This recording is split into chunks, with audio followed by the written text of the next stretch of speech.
جنات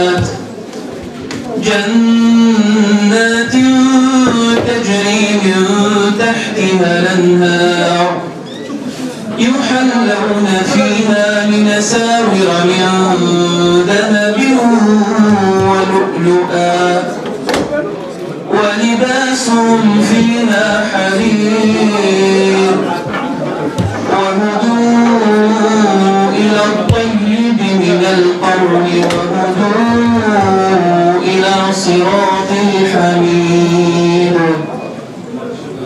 إن الذين كفروا ويصدون عن سبيل الله والمسجد الحرام الذي جعلناه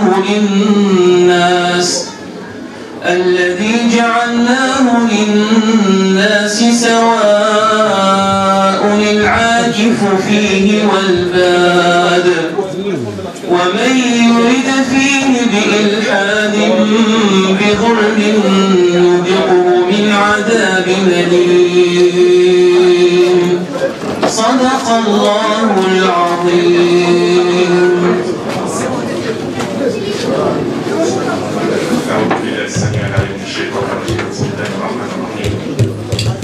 الحمد لله نحمده ونستغفره ونستعينه ونعوذ بالله من شرور انفسنا ومن سيئات اعمالنا من يهدي الله فهو المهتد ومن يضلل فلن تجد له وليا مرشدا ونشهد ان لا اله الا الله وحده لا شريك له ونشهد ان محمدا عبده ورسوله. ايها الاخوه ايها الاخوات السلام عليكم ورحمه الله وبركاته. Alors, je sais qu'on est un petit peu en retard, donc j'avais prévu de dire pas mal de choses. Je vais vous le dire un petit peu plus tard, Inch'Allah. On puisse commencer la conférence tout de suite. En tout cas, très rapidement, je voulais remercier les responsables et les organisateurs d'avoir préparé cet événement. Qu'Allah vous récompense, Inch'Allah. Et sans plus tarder, je laisse la parole au professeur, Inch'Allah.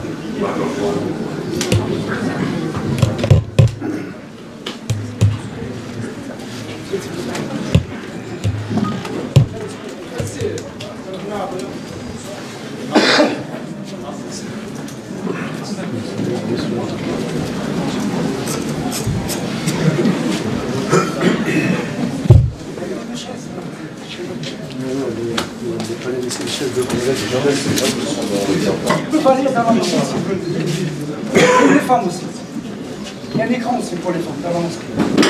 أعوذ بالله السميع العليم من الشيطان الرجيم. بسم الله الرحمن الرحيم والصلاة والسلام على أشرف المرسلين سيدنا محمد وعلى آله وصحبه أجمعين. ونعوذ بالله من شرور أنفسنا ومن سيئات أعمالنا. من يهد الله فهو المهتد ومن يضلل فلن تجد له وليا مرشدا. نشهد أن لا إله إلا الله وحده لا شريك له ونشهد أن محمدا عبده ورسوله. أيها الأخوات أيها الإخوة أحييكم بتحية الإسلام تحية من عند الله مباركة طيبة. السلام عليكم ورحمة الله وبركاته. Alors, désolé du retard. Et pour les frères qui sont ici, et comme pour les sœurs, il y a une autre salle dans laquelle il y a un écran. Et nous sommes tous d'accord. Vous êtes là pour la substance, pas pour la personne.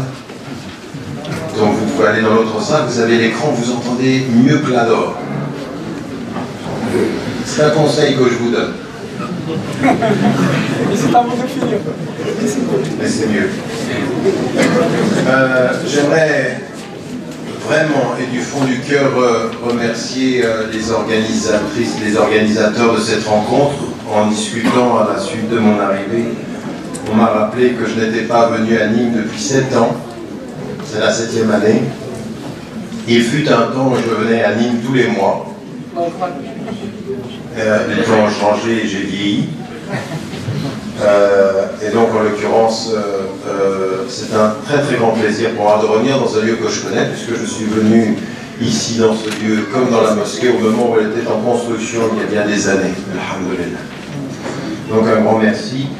2 petites informations que je voulais vous donner. C'est vrai que vous pouvez de temps en temps, il y a des conférences comme celle-ci, à partir de ce mois, Inch'Allah, à partir du site, parce que le temps fait que je n'ai plus les moyens de me déplacer comme j'aimerais pouvoir le faire. Il y aura une conférence mensuelle et en direct sur le site que vous pourrez suivre directement et même poser des questions en direct. Et ça, ce sera, Inch'Allah, un moyen pour vous d'avoir accès directement, une fois par mois, à une conférence que vous pourrez suivre, comme si vous étiez dans la salle à côté et que vous voyez l'écran. Inch'Allah. Et l'autre information également, c'est pour toutes celles et tous ceux qui écrivent et qui ont envie de pouvoir exprimer une pensée qui soit plutôt de la recherche pour les étudiants, ou qui soit plutôt des textes journalistiques, ou plutôt de la création libre. Depuis cette semaine-là, on a commencé également sur le site à accueillir votre production pour pouvoir les rendre plus visibles. Donc toute personne qui a envie d'écrire, vous êtes le bienvenu.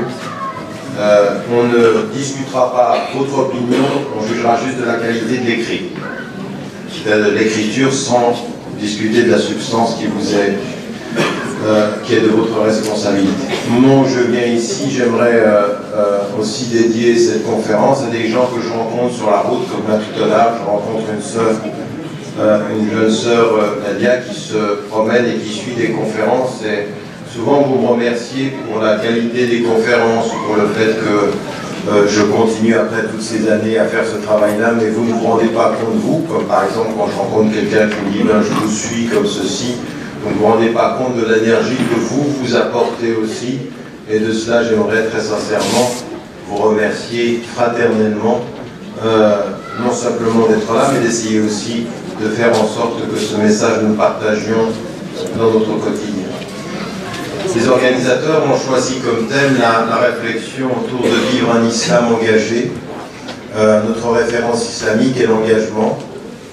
Et j'aimerais commencer par dire en introduction que dans notre compréhension de l'islam, dans la compréhension même de ce qu'a été la biographie du prophète, on s'aperçoit que le message en tant que tel, en fait, dire l'islam engagé, c'est ce qu'on appelle en français un pléonasme. Un pléonasme, c'est donner une qualification à un mot qui comporte déjà ce mot. C'est comme si l'islam, par définition, est engagé. Un musulman, par définition, est engagé. Donc dire un islam engagé, c'est comme dire l'islam engagé. Oui, on répète deux fois la même chose. Pourquoi est-ce que je fais semblant de reprendre la formule? Parce qu'il faut que nous comprenions notre religion de l'intérieur. Et notre religion de l'intérieur, la meilleure des choses à faire pour la comprendre, c'est de revenir aux sources, au texte, le Coran el-Karim, la révélation, et puis regarder le prophète alayhi salam. Et immédiatement, on va comprendre une chose, c'est que Allah, quand il appelle le prophète alayhi salam, qui lui est en quête, le prophète, à partir de sa jeunesse, il est protégé. Tu es d'un très bon caractère. Dans son cas-là, il l'a protégé du polythéisme, il l'a protégé du mensonge, il l'a protégé de la corruption, au point que les gens savent qui il est. Ils savent qu'il a une moralité, on l'appelle les Sadiqul Amin. Donc il a déjà, avant même de recevoir la révélation, il a une fonction sociale, une reconnaissance sociale, le véridique, c'est-à-dire que quand il parle, il dit la vérité, et l'amin, c'est que quand on lui donne un dépôt, il le préserve. Il a une qualité morale. Et la révélation, elle va transformer quelque chose. Il reçoit la révélation parce qu'il est moral et parce qu'il est le Mukhtar, Allah l'a choisi. Mais la révélation, c'est pas qu'il reçoive la révélation parce qu'il a ces qualités-là, c'est que la révélation lui dit ces qualités que tu as qui font que tu reçois la révélation vont te donner comme responsabilité de faire que ces qualités soient l'objet de ta mission. Oui, il est Sadiqul Amin, il reçoit la révélation et la révélation lui dit maintenant ces qualités il faut les répandre. Maintenant ce message il faut le transporter. Maintenant ta mission c'est de répondre le message. Et c'est tellement important que lui-même, le prophète dont Allah lui dit qu'il est de bon caractère, lui qu'est-ce qu'il dit? J'ai été envoyé pour parachever les bons comportements. Allah lui dit, tu le fus seul par Dieu, maintenant il faut le faire ta mission avec Dieu. Donc la révélation, qu'est-ce qu'elle dit? Tu as la mission de transmettre, de répandre le bon caractère et l'éthique, la morale. Donc fondamentalement, ce qu'on comprend ici, c'est que l'islam, par définition, c'est cet engagement-là, mais pas l'engagement à aller uniquement combattre. C'est un engagement du bon caractère et des principes. C'est un engagement où le prophète il dit à ceux qui vont le suivre quand il arrive à Médine. Et quand il arrive à Médine, il faut se rendre compte, le prophète il arrive à Médine en ayant quitté la Mecque sous la répression. Il voulait le tuer. Il sort de la Mecque avec des gens qui veulent le tuer. Et c'est là où avec Ali, ils vont faire il va prendre sa place, qui va permettre lui de sortir de la Mecque et de faire qu'il évite de le tuer, parce qu'il voulait le tuer. Donc il sort d'un lieu où on veut le tuer, et lui, il arrive dans un lieu où il va se réfugier, sachant que ceux qui voulaient le tuer vont essayer de le rattraper, vont essayer de convaincre. Lui, qu'est-ce qu'il dit? Ifshu salam. Ifshu salam, répondez la paix. Ils veulent nous tuer, on est pour la paix. Ils veulent la guerre, on veut la réconciliation. Nous sommes des agents du bon comportement. Mais qu'est-ce que ça veut dire? Ce n'est pas parce que tu veux le bien que ceux qui sont autour de toi te veulent du bien. Ce n'est pas parce que tu veux la paix que ceux qui sont autour de toi sont des pacifiques. Ce n'est pas parce que tu veux réconcilier que ceux qui sont autour de toi ne voudront pas le conflit. Ce n'est pas parce que tu sers que ceux qui sont autour de toi ne vont pas se servir de toi. Donc, tes bonnes intentions, tes intentions pacifiques, vont devoir être d'abord la compréhension profonde de ton message, parce que tu dois garder ta ligne. Et garder ta ligne, ça veut dire quoi? Ça veut dire qu'ils vont essayer par tous les moyens, ils vont essayer de te détourner. Ils vont venir vers toi et ils vont dire, qu'est-ce que tu veux? Et quand on vient vers toi et qu'on te dit, qu'est-ce que tu veux? On est en train de chercher tes intentions. Tu veux quoi? De l'argent? Tu veux quoi? Du pouvoir? Et vous ici, à Nîmes ou dans le sud de la France, vous n'êtes plus à cette époque-là. Mais vous êtes en France. Et vous êtes des citoyens. On peut venir vers vous et dire, tu veux quoi? Du travail? De l'argent? Un poste? Un titre? Non, je veux servir. Tu veux te servir ou tu veux servir? Tu veux quoi? Eh bien, ça que vous vivez tous les jours, le prophète, salam, commence à recevoir le message, il faut exactement la même chose. Il l'insulte, c'est un magicien. Hier, il était Sadiqul Amin. C'était quelqu'un de respecté. Tout à coup, on se dit, oulala, celui-là, il est en train de perturber notre pouvoir. Celui-là, il vient avec un message où il dit, la hawla wa la quwwata illa billah, il y a de pouvoir et de puissance en Dieu. Ça veut dire à vous tous, je vous dis, tout votre pouvoir n'a aucun pouvoir en face de son pouvoir. Et si au nom de ce pouvoir, je dois lutter contre votre pouvoir, je serai le premier à être au premier rang contre votre pouvoir. Et ça fait peur. Et tout de suite, c'est de dire, comment est-ce qu'on peut le détourner? Et regardez la réponse d'Allah, qu'est-ce qu'il dit?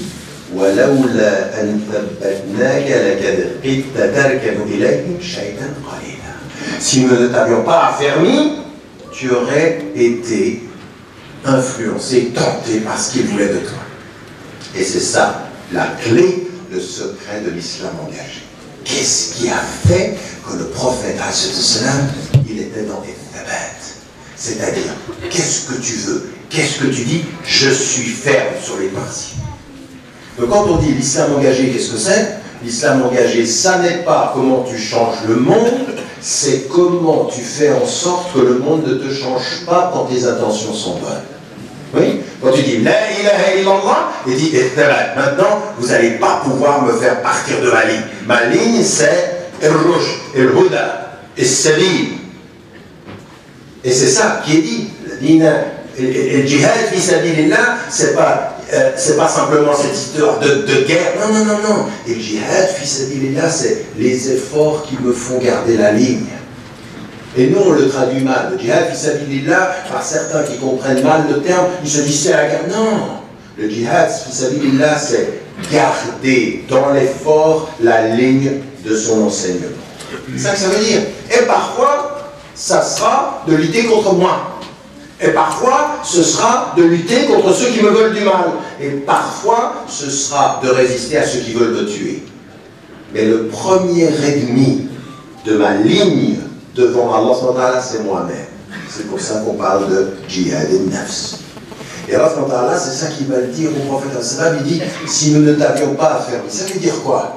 Ça veut dire que la première des choses, quand on est engagé avec Allah, c'est de se souvenir de ce Kenz min kunuz al-jannah fi dunya, c'est-à-dire ce trésor parmi les trésors du paradis sur la terre, c'est de se dire la hawla wa la quwwata illa billah. C'est-à-dire quoi ça? Ça veut dire je n'ai peur d'aucun pouvoir, mais avec son pouvoir tout est possible. Alors aujourd'hui vous êtes en France et on regarde ce qui se passe au Moyen-Orient et on se dit subhanallah. Regardez ce qui se passe chez les musulmans. C'est quand même la pagaille. On est divisé là-bas, ici on n'y arrive pas, on est en train de nous attaquer, et on se dit, mais ça, c'est quand même, il y a quand même un problème, on est en crise. Et quand vous dites la hawla wa la quwwata illa billah, vous transformez tout ça en vous disant, oui, notre constat, il doit être réaliste, ça va pas bien, mais ensuite on va faire deux choses. Un, regardez par rapport à ce qu'il y avait il y a 50 ans. Et on se dit, aujourd'hui, comment c'est par rapport à comment c'était il y a 50 ans? Eh bien, on a évolué, alhamdoulilah. Donc, c'est-à-dire, on dit déjà, louange à Dieu, alhamdoulilah, on a évolué. Mais la deuxième des choses, c'est que si on a des difficultés, et on a des difficultés, avec son aide, tout est possible. Essayez d'imaginer le prophète al-Salam, il revient de Hira, il est tout seul, il a entendu le message, il revient tout seul, il a un doute sur la réalité, il va vers sa femme, Zammeloun, il est tout seul, et c'est cette blague, Allah lui dit, toi tu vas changer non seulement cette société, mais ces tribus, cette région, cette péninsule et le monde. Ça veut dire qu'au départ, tout est possible avec son aide. Donc nous, aujourd'hui, on regarde nos difficultés, on se dit c'est énorme, ils sont tellement puissants. Et quand on vient vers moi, qui me disent, mais tu te rends pas compte, ils sont puissants. Qui, ils, eux, où ils sont? Partout. Et on développe une paranoïa comme ça. Ils sont pas... Il y en a qui sont devant leur écran, ils disent, il y a des réseaux partout. Il y a des réseaux quoi partout? Et lui, il est partout. Et lui, il est au-dessus de tout ça. Et avec lui, tout ça, c'est possible. Ça, c'est comme quand tu lis Surat al-Ankabut et que tu comprends la demeure de l'araignée est très compliquée, mais elle est tellement fragile. Elle est tellement fragile. C'est-à-dire que tous ces systèmes-là, c'est, vous connaissez Surat cette image-là de cette complexité de l'araignée et de toute cette dimension que nous, on doit comprendre. La complexité du monde ne doit pas nous faire perdre confiance dans le pouvoir de celui qui l'a créé et qui veut le bien et qui nous dit « avec moi, tout est possible ». Avec Allah, ça veut dire « tout est possible ».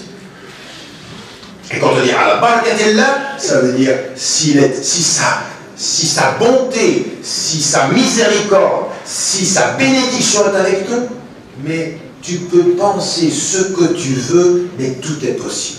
Les plus grandes transformations sont possibles. C'est arrivé dans l'histoire, ça peut arriver à n'importe quel moment. Alors, le premier élément pour nous, dans les thabat, c'est-à-dire cette première compréhension, ce premier travail de l'engagement, c'est de se dire quels sont vos premiers ennemis? Quels sont les premiers défis? Contre quoi devez-vous vous engager d'abord? L'engagement, l'islam engagé, parce que par définition c'est engagé. Eh bien, le prophète sallallahu, il reçoit la révélation, il rentre chez lui, son épouse le protège, et il va avoir un doute vis-à-vis de lui-même, n'est-ce pas? Il va douter de lui. Et regardez, le premier doute qu'il a, c'est est-ce que c'est pas le diable? Et sa femme, Khadija, elle dit non, toi tu es bon, tu gardes les liens de parenté, tu t'occupes des pauvres, tu es un homme bon, donc ce qui vient n'est pas du diable. Et elle lui dit une chose qui est très très très forte, avec Dieu et confiance en toi. Et ça, j'aimerais que vous compreniez bien, parce que ce que je suis en train de vous dire ici, c'est très profond. Nous, quand on se dit jihad et nafs, souvent on commence par dire sois méfiant vis-à-vis de toi. Oui, et tu dois te méfier de toi, parce que l'ego est nafs,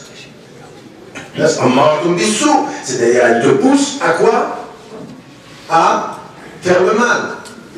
Mais attention, il y a une chose qui est très très importante. Quand vous regardez votre nafs, quand vous vous regardez vous-même et que vous savez que nafs peut vous amener au mal, la première chose qui arrive au prophète, écoutez-moi bien, la première chose qui lui arrive, c'est que quand il vient et qu'il a un doute sur son nafs, et Shaitan, il joue avec la possibilité que ça vienne de lui. Et elle, qu'est-ce qu'elle lui dit? Oui, et nafs peut être commander le mal. Mais avant que tu penses à commander le mal, sache que tu as la possibilité du bien. Sa femme, elle va le réconforter. Tu es un être de bien. Et c'est ça que j'aimerais vous dire. Nous devons tous lutter contre notre ego. Mais pas avec l'idée que notre ego est forcément mal et qu'on n'y arrivera pas. En pensant qu'on peut être attiré par le mal, il faut savoir qu'on peut faire le bien. Vous comprenez ce que je suis en train de dire? On commence par le positif. C'est-à-dire qu'elle, elle va le protéger du diable en lui disant tu es quelqu'un de bien, Allah t'a mis le bien, et donc aie confiance en toi pour lutter contre ce qui peut être le mal en toi. Nous, on fait le contraire en tant que musulmans. À un moment donné, on parle tellement des nafs en des mots qui peuvent être négatifs que finalement, on est toujours dans un sentiment de culpabilité. L'islam, c'est pas ça. Et l'iman, c'est une dimension de confiance et de paix. Il faut savoir qu'Allah, il dit « Illa man atallaha biqalbin salim » sauf ceux qui viennent avec un cœur qui est un cœur originel. Allah, au tout début, il a mis une étincelle en nous qui est une étincelle de reconnaissance. Et il faut que nous sachions que ça c'est en nous et que ça c'est positif. Que Allah, il nous a créés positivement.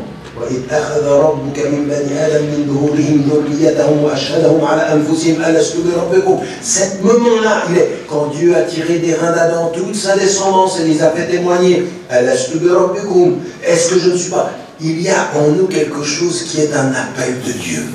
Oui. Avant de douter de soi, savoir qu'en nous, nous avons les moyens de la maîtrise. Pas tout le temps être dans la culpabilité, je suis pas bien, et Dieu m'aime pas. Et... Non, ça va pas. Là, tu n'es pas dans un islam engagé, là, tu es complètement désengagé. Là, tu vas être un musulman inutile. Parce que chaque fois, tu vas dire, non, mais je suis pas bien. Et... Non, stop. Allah, il a mis une étincelle. À partir du moment où tu doutes de toi, c'est que Dieu n'est pas loin. Toute la question, c'est ne continuez pas à douter de toi. Aie confiance en lui, car il a mis en toi les possibilités de devenir meilleur. Allah a mis à chacun d'entre nous les possibilités d'être meilleur que ce qu'il est. Et ça, c'est le début de la lutte. C'est pas de se dire, il m'aime pas, c'est si je pense que je ne suis pas bien, c'est qu'il a mis dans mon damir, dans ma conscience, la possibilité d'être meilleur. Et c'est ce que fait sa femme. Il a un doute.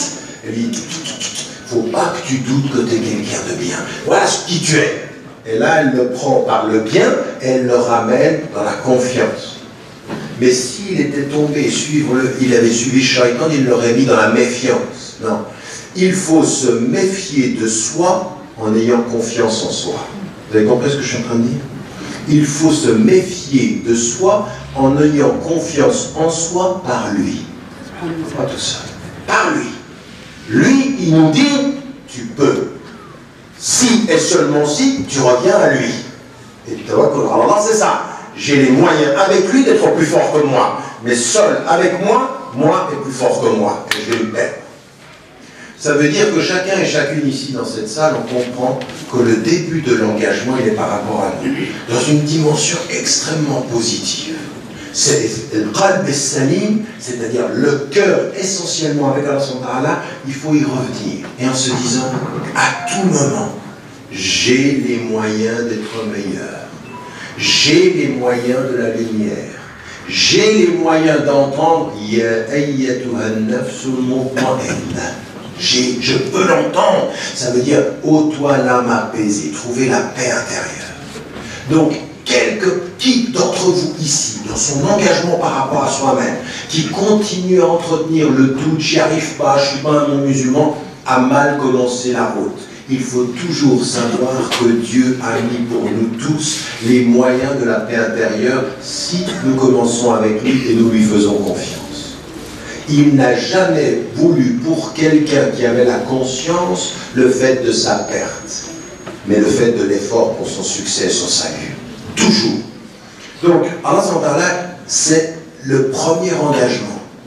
Et je vais vous étonner, c'est que le premier engagement dans la conscience musulmane, et en particulier aujourd'hui, c'est d'être positif par rapport à ça. C'est de dire dans toutes circonstances, Alhamdulillah, Alhamdulillah. Et on se regarde et on comprend que son premier engagement, c'est dans le djihad al-nafs. Et le djihad al-nafs, c'est pas de lutter d'abord contre ses défauts. Écoutez bien, le djihad al-nafs, ça n'est pas d'abord de lutter contre ses défauts. Le djihad al-nafs, c'est d'abord de croire en ses capacités. Vous avez compris la différence? C'est totalement différent. Vous pouvez avoir un djihad al-nafs, vous regardez vos défauts et vous dites je lutte contre mes défauts. Non, c'est d'abord d'avoir confiance dans sa possibilité de vaincre ses défauts. C'est le premier djihad.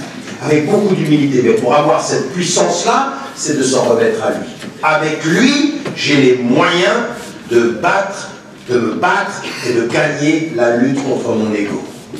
J'ai les moyens. Avec lui, c'est le premier djihad, c'est-à-dire de lui faire confiance. Mais pour atteindre cette confiance-là, il faut commencer en se souvenant de ce petit moment tout à fait étonnant où Khadija, elle va donner au prophète les moyens de sa confiance.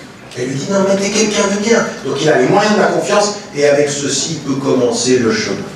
Donc le premier engagement il est par rapport à nous. Et ensuite, chacun d'entre nous, et vous voyez c'est très pratique, on connaît nos qualités et on connaît nos défauts. On a pour certains des qualités qui sont des qualités intellectuelles, des qualités de cœur, des qualités de générosité. Alors là, il nous dit, moi je suis venu pour ça. Je suis venu pour parachever les bons comportements. Eh bien maintenant, il faut que tu te mettes en route. Tu te regardes dans un miroir, dans le miroir de ta moralité, de ton éthique, et que tu fasses le bilan de ce que tu es. Tout ce qu'il y a de bien et tout ce qu'il y a à réformer. Et que tu regardes ceci, non pas comme certains le font, ils regardent que la colonne du mal, et ils se disent, mais je suis pas bien moi. Et il y en a d'autres, c'est le contraire. Ils regardent que le bien, ils disent, oh, Masha'Allah. Et dans les deux, ils ont tort. L'un, parce qu'il a trop confiance en lui, l'autre, parce qu'il n'a pas confiance en Dieu. L'un se regarde lui, et c'est l'ego qui prend le dessus, l'autre ne regarde que le mal, et il ne regarde pas ce que Dieu lui a donné comme pouvoir sur ce qui ne va pas. Et donc il faut avec Dieu regarder les deux, et commencer ce travail de cette transformation. Un islam engagé n'est pas forcément un islam visible, c'est un islam de l'invisible. C'est vous rentrez chez vous, là, tout à l'heure, certains d'entre vous, vous allez retrouver votre femme, vous allez retrouver votre mari, vous allez retrouver vos enfants, vous allez retrouver vos parents. Oui? Ça, personne ne le voit que votre famille. Et pourtant, c'est là où ça va se jouer. Comment tu parles à ta femme? Comment tu parles à ton mari? Comment tu parles à tes enfants? Comment tu parles à tes parents? Ça, c'est le bon comportement. Ça, c'est la politesse. Ça, c'est de voir le prophète pendant qu'il jeûne, être très affectueux avec Aïcha radiallahu anha, la façon dont il est avec sa fille, il se lève, la façon dont il parle à ses enfants, la façon dont il prend ses enfants, il montre à toute la communauté un jour du vendredi qu'il porte son petit enfant et lui dit « Je suis le prophète pour les mondes ». Il est le prophète pour les mondes et il s'occupe de son petit enfant dans la tendresse et dans l'intimité. Il leur dit « Voilà qui je suis ». Mon comportement, c'est comment tu es dans le privé, pas uniquement comment tu es dans le public. C'est pas ce que les gens voient, c'est ce que toi tu sais. Et ça, c'est la sincérité. Ça s'appelle comment ça? Ça s'appelle l'ihsan, ça s'appelle l'ikhlas, ça s'appelle la sincérité de la sincérité. Et ça, c'est un objectif. Personne n'est complètement le même dehors qu'à l'intérieur. Personne, on est tous dans un combat. Le fait de prier avec la voix, la même chose quand on est seul que quand on est en public, ça c'est un combat. La sincérité, c'est un objectif. Alors il faut s'y engager, non pas en se disant tout le temps, je suis un hypocrite. Non pas. Regardez comment le prophète a appelé Hanbala, quand il. Et puis même, mais vous savez, les plus grands des compagnons du prophète sallam se posaient des questions sur leur propre hypocrisie. Comme Omar ibn al-Khattab al-Farouk, celui qui était tellement fort, et ben, est-ce que tu sens sur moi le parfum de l'hypocrisie aujourd'hui? Il se pose des questions. Mais quelqu'un qui se pose la question de son hypocrisie, c'est pas un hypocrite. C'est quelqu'un qui cherche à être un mec plus sincère encore. Il est toujours sur la question de sa sincérité. Il n'est pas en train de dire je suis un hypocrite, ah c'est fini. Non, c'est comment je fais pour m'améliorer. Et donc, Hanbala qui dit quand je suis avec le prophète, c'est comme si je voyais le paradis et l'enfer. Et Abu Bakr peut se dire qu'il lui dit la même chose pour moi. Et le prophète, il lui dit mais si vous étiez comme ça, vous seriez comme des anges, vous saluerez les anges, vous saluerez sur la route. Donc vous êtes des êtres humains.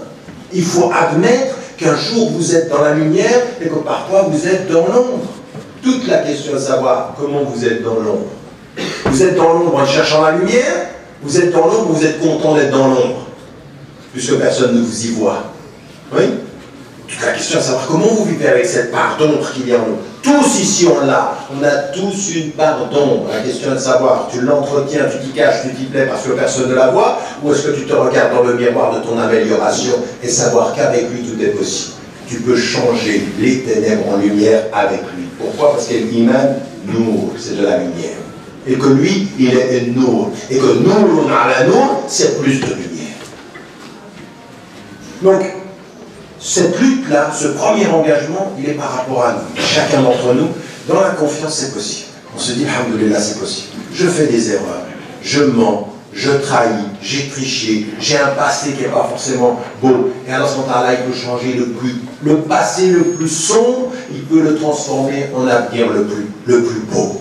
La personne qui apparemment était pas de confiance, elle peut être transformée. Des gens qui étaient totalement contre le prophète, ils ont été transformés. Je veux dire, Omar ibn al-Khattab, il allait pour tuer le prophète, il allait pour tuer le prophète, il entend Allah, et puis il revient, c'est plus le même. Donc tout est possible. Si c'est possible avec Omar ibn al-Khattab qui voulait tuer le prophète, c'est pas possible avec toi, t'es qui toi?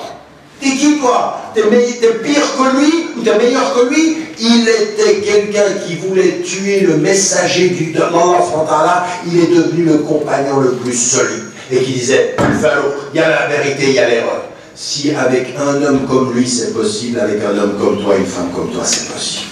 Si tu as confiance. Et que ton premier engagement, il est par rapport à toi. Et ça veut dire qu'il faut suivre ce que le prophète a commencé à faire. Et comment c'était cette première dimension? Elle était, Allah, il lui dit, lis. Et ça veut dire quoi, lis? Ça veut dire tu vas lire le Coran et tu vas lire le monde. Tu vas voir le monde maintenant d'un nouvel œil. Quand tu vas regarder les étoiles, quand tu vas regarder la nature, tu vas savoir qu'Allah, il est derrière tout ça. Que tout ça, ça a du sens. Et que le deuxième engagement pour nous, ça va être d'appliquer dans notre vie ce qu'il nous demande. C'est le deuxième engagement. Dans la lutte pour qu'on puisse rester solide par rapport à nous, il y a la lecture du Coran, il y a la vie du prophète, il y a nos prières, il y a ce qui va faire le fondement de notre solidité. Les fondements de notre solidité.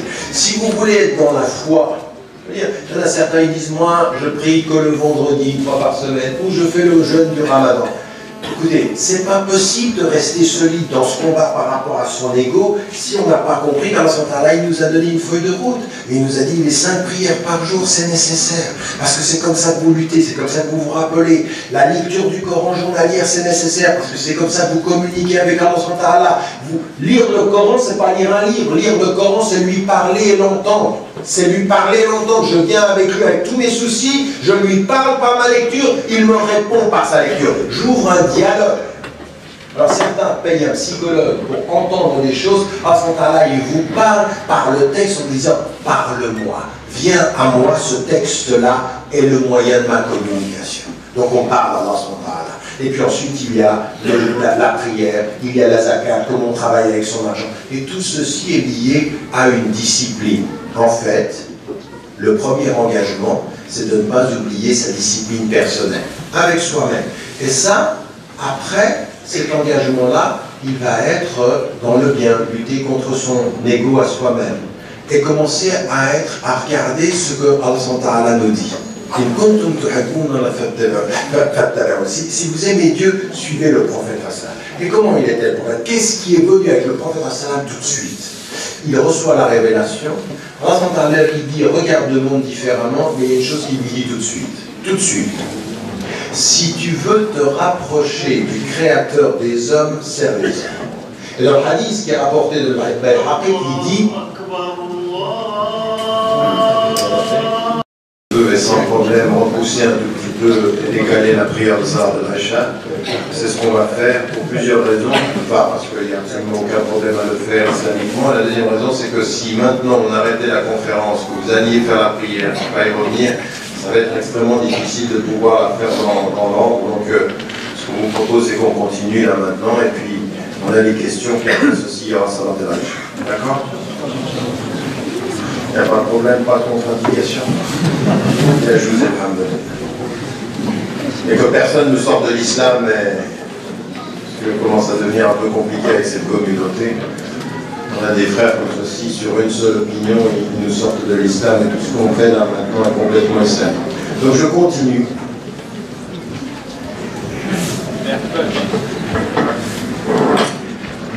Et donc on a ce travail qui est cette lutte, d'abord cet engagement par rapport à notre propre nefs, par rapport à un travail de transformation de notre personne, de slah nafsak, c'est-à-dire transforme ta personne. C'est le premier engagement que tu as, c'est toi.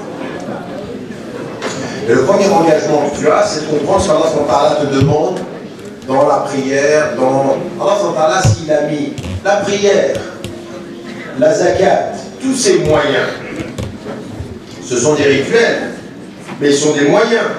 D'ailleurs, quand vous avez les fuqaha qui essayent de comprendre c'est-à-dire la raison d'être d'une règle, à des moments donnés, on essaie de comprendre pourquoi on prie, pourquoi on jeûne. Et il y a toujours une illa, où d'autres savants parlent de hikmah, c'est-à-dire une sagesse derrière, ou un maqsad, c'est-à-dire un objectif, ou al-ubudiyya, c'est-à-dire le fait qu'à des moments donnés, il n'y a pas de raison. Mais c'est parce qu'il n'y a pas de raison que c'est justement la raison. Quand il vous dit par exemple, pourquoi est-ce que vous priez 4 rak'at, 4 cycles pour Salat al-Dhuhr, et pourquoi 3 pour Salat al-Maghrib? Là après vous commencez à faire de la philosophie, c'est parce que 3, la chiffre par la discote, peut-être toi. On ne sait pas. La seule chose que tu dis Allahu A'lam. Et le fait que tu n'y aies pas de raison, c'est la raison. C'est qu'Allah il dit dans certaines circonstances, Sami'na wa ata'na. Nous avons entendu et nous appliquons. Par contre, parfois, dans il nous donne des raisons. Dans le Torah, qu'est-ce qu'il dit? Innani anallah, la ilaha illa ana, fa'budni wa aqimi s-salata li dhikri. Je suis Dieu, il n'y a pas d'autre Dieu que moi. Adore-moi et accomplis la prière. Et là, il nous donne la raison pour te souvenir de moi. Donc, la prière est un moyen du souvenir d'Allah. Allah, il nous a donné dans la vie des moyens. Et il nous dit, tenez-vous à ces moyens, c'est le moyen pour vous de rester en relation. Les savants disent, tenez-vous fermement à la corde, et le hamd ici c'est le Coran. Donc Allah il dit, vous voulez rester en communication avec Allah, tenez-vous au Coran. C'est ce qui va vous unir et c'est ce qui va faire. Donc on comprend ici qu'il y a des raisons des raisons. Ne vous divisez pas, c'est-à-dire votre unité, c'est le Coran. Oui, et le moyen de votre souvenir dans Allah, c'est la prière. Donc il nous a donné dans la vie des moyens de lutter contre notre propre ego, des moyens de rester attaché, tout ce que je vous ai dit dans la première attitude.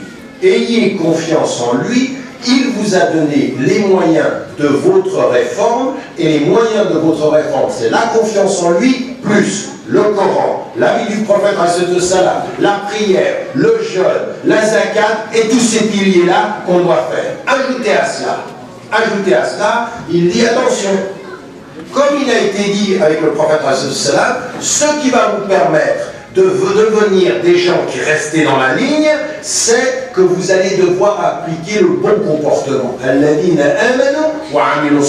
Qui font le bien. Qu'est-ce que c'est faire le bien? Ça veut dire, là, de ce premier élément, le comprendre. Dans ta vie privée, de te rendre compte une chose. Allah il dit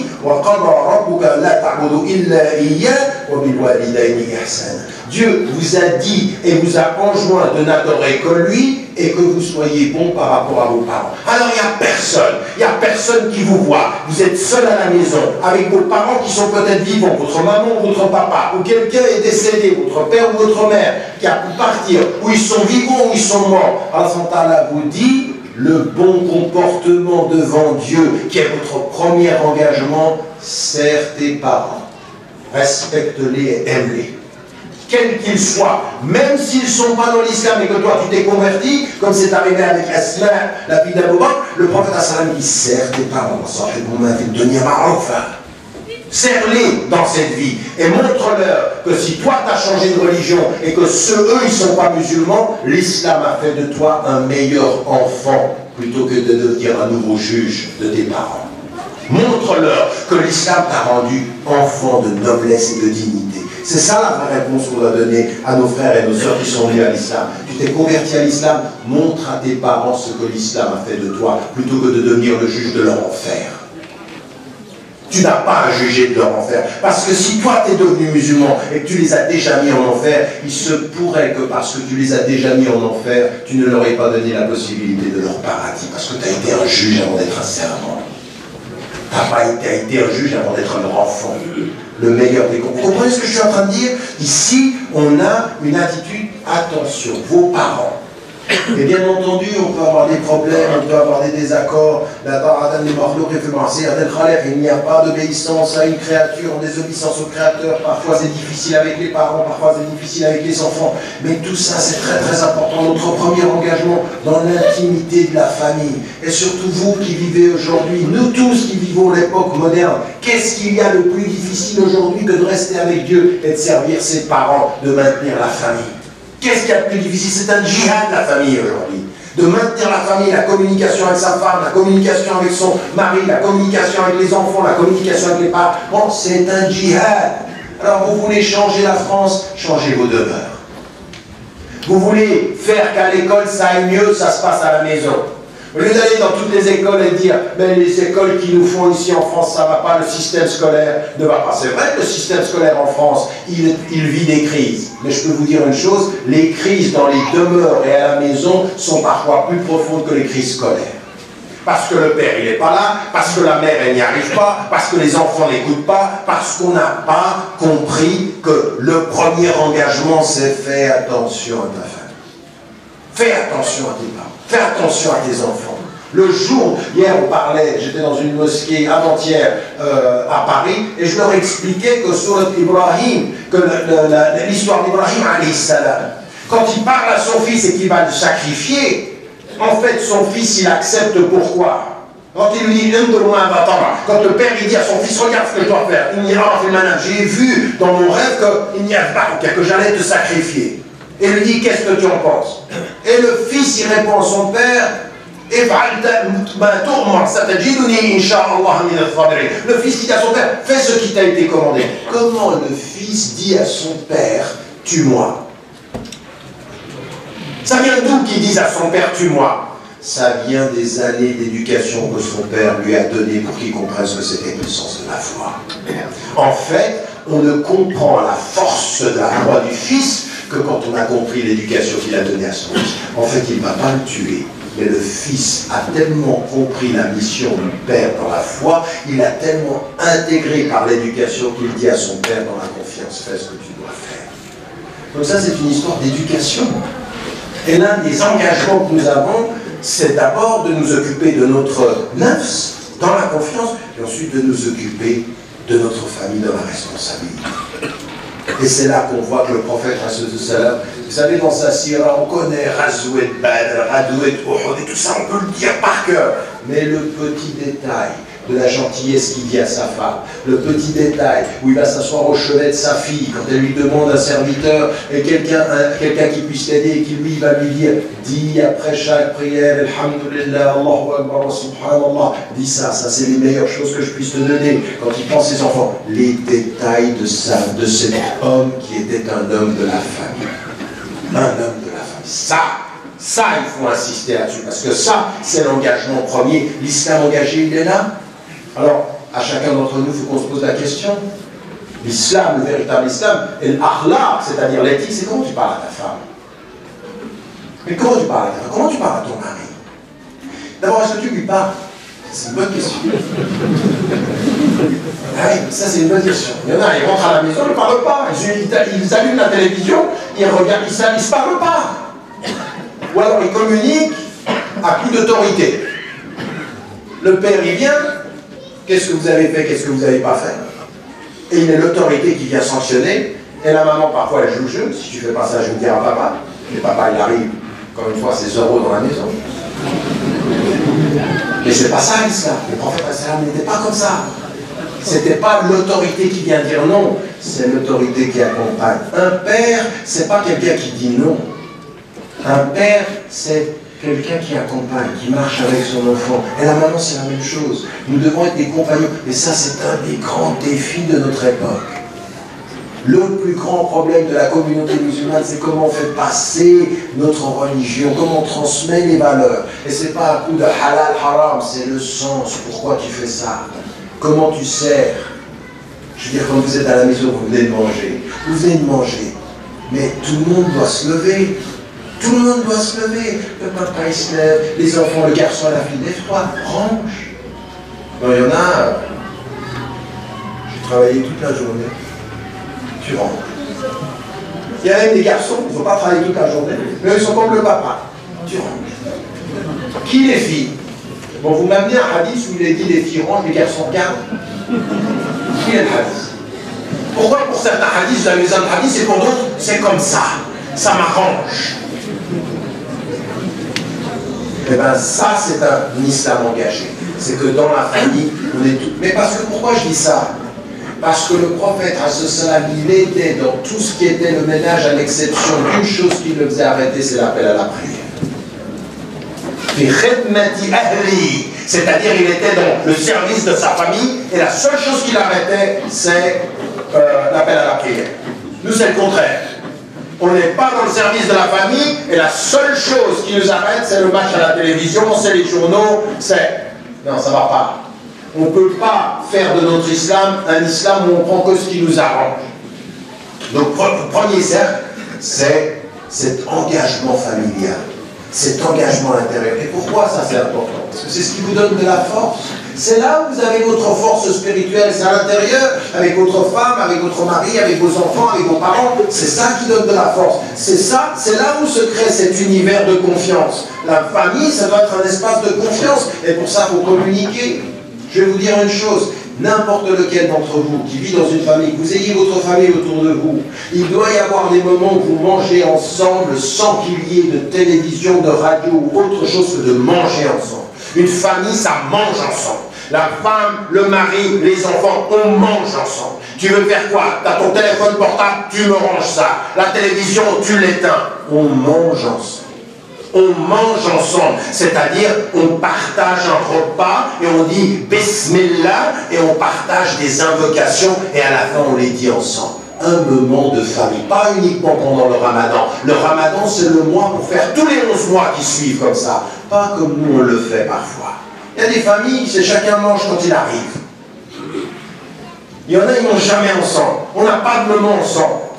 Et il y en a certains, ils ont des moments ensemble qu'avec les frères à l'extérieur. Qu'est-ce que tu as fait? J'ai mangé avec les frères. Et quand est-ce que tu as mangé avec ta famille? Quand est-ce que tu as mangé avec ta femme? Quand est-ce que tu as mangé avec ton mari? Quand est-ce que tu as mangé avec les enfants? Quand est-ce que tu as écouté ce qu'ils te disent? C'est un djihad, ça. Le djihad de l'attention. Le djihad de la perception. Tout à l'heure, le frère, il me dit, il y a un frère qui passe, et je suis content parce qu'il m'a reconnu, il a reconnu mon nom. Ça veut dire quoi, ça? Ça veut dire quoi quand on vient vers moi et quand on me parle de mon grand-père, vraiment, on me dit, c'est impressionnant. 6 mois plus tard, une année plus tard, il passe dans un endroit, il se souvient des prénoms. Mais ça veut dire quoi, ça? Ça veut dire, je t'ai vu, tu as de l'importance pour moi et mon cœur et ma mémoire. Vous comprenez ce que je veux dire? Quand on a de l'importance, on se souvient des gens.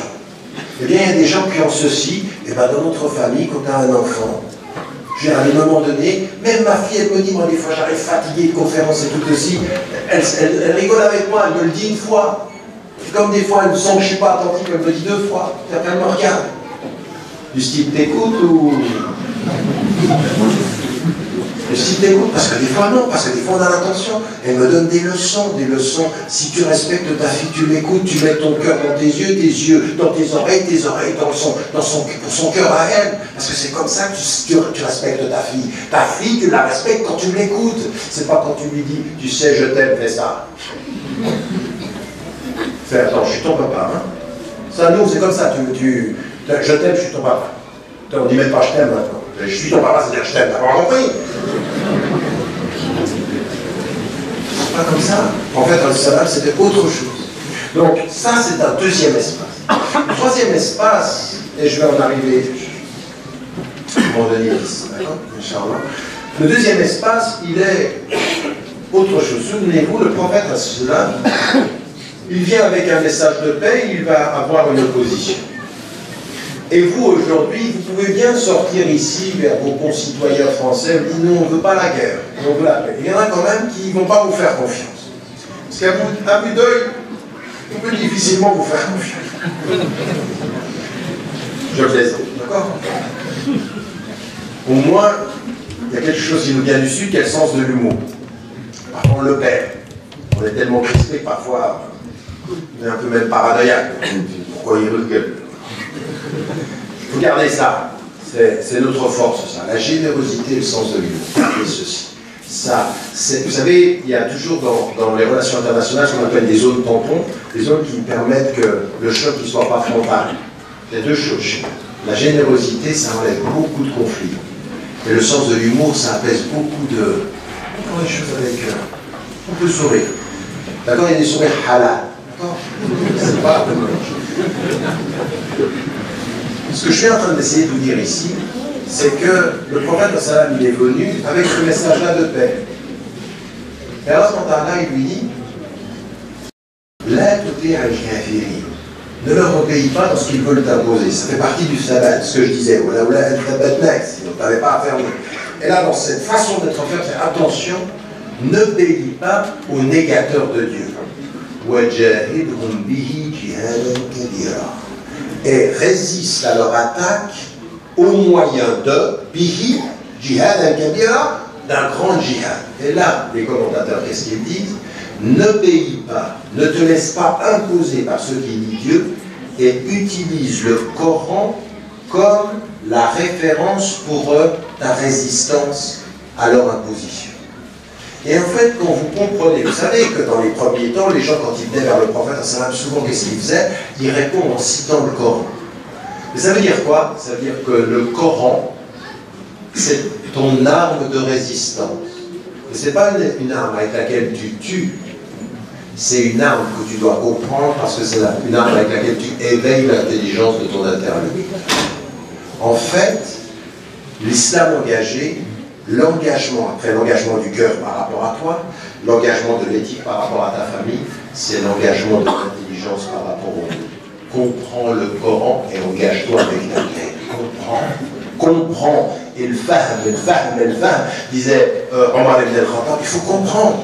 Donc, iqra, et l'ilm, c'est acquérir de la connaissance. Et le fahm, c'est comprendre ce que l'on a appris. Comprendre. Et là, le Coran, il faut le comprendre. Pourquoi? Parce que si quelqu'un vient vers toi et il t'attaque, si tu cites le Coran, il faut que tu comprennes ce que tu cites. Oui? Tu ne peux pas citer le Coran si tu n'as pas compris. Donc, quand il dit « et résiste-leur au moyen du Coran », ça veut dire comprends le Coran. C'est-à-dire, ta résistance, c'est la force de ta compréhension. Alors, quand certains d'entre nous viennent vers moi, aujourd'hui, ils disent « mais comme tu discutes avec eux, tu comprends bien comment il faut leur parler », il y a deux choses qui sont importantes. Connaître nos références et connaître les esprits qui sont en face de nous. Comprendre comment ils réfléchissent. Le prophète, il était de la Mecque, il savait comment les gens réfléchissaient, donc il l'utilise, il revient au Coran pour comprendre le Coran et il leur répond au niveau de leur intelligence. C'est pour ça qu'Ali il dit c'est-à-dire parler aux gens au niveau de leur intelligence. On le sait, des choses élémentaires. Tu es en France, le meilleur moyen d'être entendu par les Français, c'est de parler leur langue. C'est pour ça qu'on a toujours envoyé, alors on a toujours envoyé des prophètes dans la langue du pays. Parce que si tu commences à leur parler avec un nom français approximatif et tout ceci, il dit, c'est pas clair ce qu'il disait.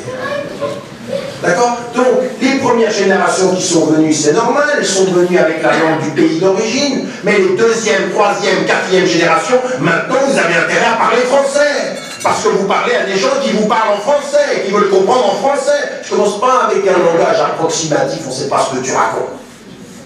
Et tu dis, mais attends, je t'ai expliqué, non, j'ai rien compris. J'ai rien compris à ce que tu me dis, pourquoi? Parce que tu dois connaître ta référence musulmane à partir de sa source, et tu dois comprendre les esprits auxquels tu t'adresses à partir de leur vécu. Le troisième espace d'engagement, c'est tout engagement est lié à une région particulière, à un pays particulier. Donc tu dois être armé de tes références, empli, intégré à ton univers. Tu dois savoir à qui tu parles. Le prophète, il parle aux gens avec lesquels il a toujours vécu. Donc il leur parle directement, ils le comprennent. Et en ce moment-là, il nous dit dans le Coran, je n'ai envoyé des envoyés que dans la langue de leur peuple. Pourquoi? C'est parce que la langue, c'est pas le moyen de communication, c'est le sens de l'humour, c'est le goût, c'est la culture. Et maintenant, vous êtes d'ici. Et l'islam engagé, il comprend avec ton intelligence tes références. Quand quelqu'un vient vers toi et te dit, pourquoi tu pries?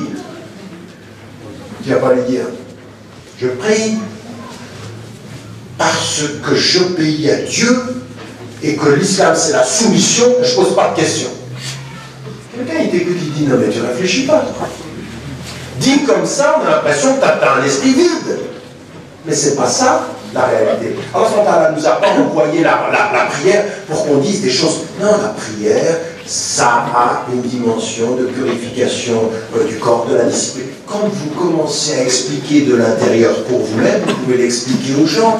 À quoi sert la prière? Même sur la question du hijab ou du rima. Le vrai nom, c'est le rima en arabe. C'est-à-dire de se couvrir Certains disent, moi, je n'obéis qu'à Dieu. Pour un esprit ici, quand tu dis ça, elle dit, attends, mais tu as un esprit, tu réfléchis. Le fait de porter le rima, le fait de décider pour soi, parce qu'en même temps c'est un acte de foi, personne ne doit l'imposer à personne. Ça doit être un choix libre. Mais quand une femme le porte, ou quand l'islam le prescrit, ça doit être aussi, de ce point de vue-là, compris de l'intérieur. Le travail sur la spiritualité, le travail sur le nafs, le travail sur la relation à Dieu, et sur le travail sur la liberté. Une femme doit pouvoir dire, c'est en toute liberté que j'ai fait le choix, ou c'est en toute liberté que je ne fais pas ce choix. Et de l'expliquer avec la dimension de la spiritualité, pas avec Et le mot qu'on a, par exemple, nous on parle français, on dit islam, ça veut dire soumission. Excusez-moi, le mot islam en arabe ne veut pas dire soumission en français. Le mot islam, quand vous l'entendez en arabe, ça ne veut pas dire... Quand tu dis soumission en français, c'est autre chose que de dire islam au sens d'entrer dans la paix, au sens d'entrer dans la paix d'Allah subhanahu wa ta'ala. Donc il faut trouver les mots justes, mais pour ça, c'est un travail d'engagement intellectuel. Connaître tes sources et connaître la langue avec laquelle tu communiques. Ça, c'est très important. C'est un des chantiers énormes. Donc vous n'avez pas d'armes, vous n'avez pas d'ennemis, il n'y a pas des gens qui vous disent dans la rue, t'es musulman, je te tue. Vous n'avez pas comme il se passe maintenant en Irak, quand vous êtes dans la rue, ou même en Égypte maintenant, où on cherche les gens et on peut les arrêter. Vous n'avez pas ça. Vous êtes aujourd'hui dans une situation où effectivement il y a du racisme dans ce pays, mais vous avez, et vous devez avoir confiance en vous, bi'idnillah, on se remet à lui, on a les moyens de réformer. On a les moyens, mais il y a un véritable engagement intellectuel. Et l'engagement intellectuel, comprenez-moi bien, l'engagement intellectuel, c'est que le prophète l'a insulté. L'engagement intellectuel, c'est toujours de répondre à l'attaque émotionnelle par la réponse raisonnable. Oui, c'est ce que vous connaissez. Quand on vous attaque, le prophète on vient sur son chemin, on lui jette des ordures et tout ceci, il ne réagit pas, il passe son chemin. Et le jour où on ne lui en jette pas, il va frapper à la porte et dire: est-ce que vous êtes en bonne santé? Non mais vous vous rendez compte de ce que ça veut dire? Comment la puissance de la sagesse. C'est-à-dire, si je vais avec ma sagesse frapper à votre porte, vous m'avez insulté tous ces jours, et c'est plus important que mon ego, c'est de savoir si vous allez mal, qu'aujourd'hui vous ne le faites pas. Je réponds à vos attaques émotives par la sagesse raisonnable de mon engagement. Ça, c'est véritablement. Et donc vous êtes tous soumis à ça. Les gens peuvent vous insulter, ils vous regardent avec un regard un tout petit peu tordu, vous êtes toujours un peu arabe, un peu africain, un peu musulman. Quand vous vous êtes converti à l'islam, vous êtes un peu traître. Vous allez répondre comment? Avec la connaissance de ce que vous êtes, premier engagement, avec le vocabulaire de qui vous vous adressez, deuxième engagement, avec la sagesse de comment vous devez vous comporter, troisième engagement. On vous insulte, vous souriez. Mais le sourire, c'est pas un compromis, c'est pas le sourire des lâches. Oui, je vais finir. Il y a un sourire des lâches, quand on leur dit quelque chose. Oui, le sourire des lâches. Non, je ne parle pas de ça. Le sourire des dignes. Le sourire des dignes. Je ne vais pas tomber dans. Donc ça, c'est un deuxième secteur, c'est l'engagement intellectuel. Vous avez compris? Un, vis-à-vis de soi. Deux, dans son intimité. Trois, par rapport à sa société et dans l'engagement intellectuel. Et le quatrième engagement, il est l'engagement de vous dire une chose. Vous êtes dans un pays, vous êtes citoyen français, vous vivez dans ce pays. Votre engagement, il est toujours de vous dire, où que vous soyez, à partir du moment où vous pouvez dire La ilaha illallah Muhammadun Rasulullah, dès que vous dites la shahada, vous êtes chez vous. Vous avez le passeport, vous êtes chez vous. Mais nous, les gens, ils comprennent ça à l'envers. Et nous aussi, on le comprend à l'envers. Parce que nous, chez nous, on dit je suis chez moi. Je suis chez moi.